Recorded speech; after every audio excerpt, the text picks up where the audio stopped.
Let's get more now from Andreas Krieg. He's a Middle East expert from the School of Security Studies in King's College, London. Dr. Krieg, welcome. What does President Trump want from his visit to Saudi Arabia?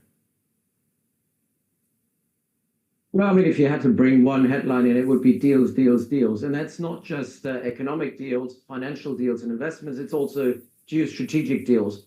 Obviously, Trump comes after a period of at least economic turmoil in the United States.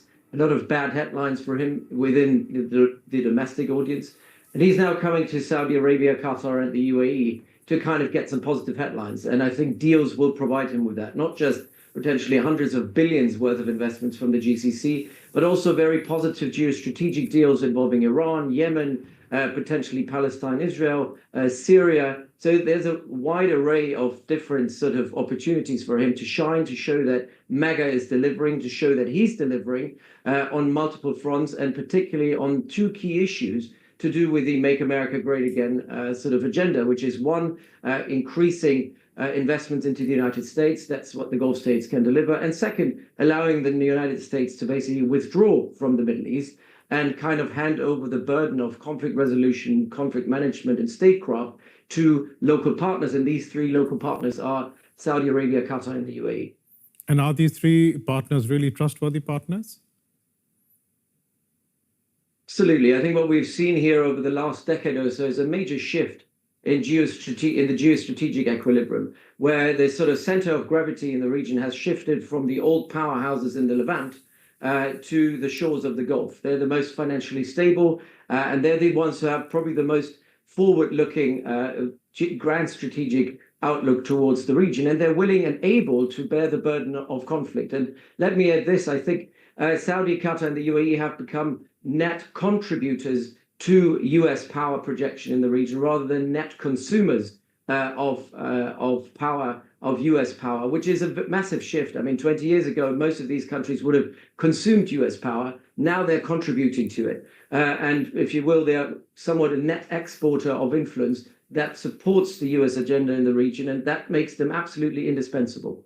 You were talking about geostrategic deals. I mean, Donald Trump is visiting these three countries, as you mentioned there, but a country that he's not visiting, a key player in the Middle East, and you know where I'm going, this is Israel. He's not visiting Israel. Yet you have a senior Israeli defense official saying that he sees this as a window of opportunity for a hostage deal in Gaza. Do you see it in the same light? Absolutely. I mean, it's just this testimony to how irrelevant the Netanyahu government has become. And go back to my previous term that I used there. I think as the Gulf states becoming net contributors to US power, the Israelis become ever more net consumers of US power. They are dragging the United States into quagmires that at least the MAGA agenda of making America great again want to withdraw from. They want to get out of the Middle East, and the Netanyahu government has been on the record for the last 30 years, dragging the United States into wars within Iraq, war in Iran. And as obviously Trump and Whitcomb in particular, they want to make deals. They want to have a deal with Iran. They want to have a deal with Hamas to get the hostages back. They want deals to solve the issue in Yemen, and the Omanis have delivered on that. The Israeli government is an outlier. They're not. Israel has been the single biggest obstructor of any deal, of any resolution in Gaza or elsewhere. And on top of that, have been probably the biggest disruptor when it comes to Lebanon, to Syria. So Israel has become a problem in the MAGA agenda. We see that in Washington, while the Gulf states are somewhat a solution to many of the MAGA problems.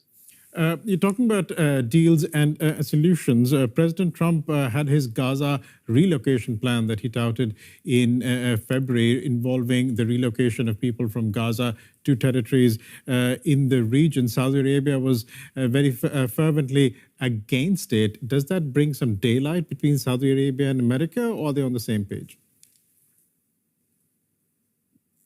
The thing with Donald Trump is Donald Trump doesn't have an overall well set out plan of what he wants. He knows what he doesn't want.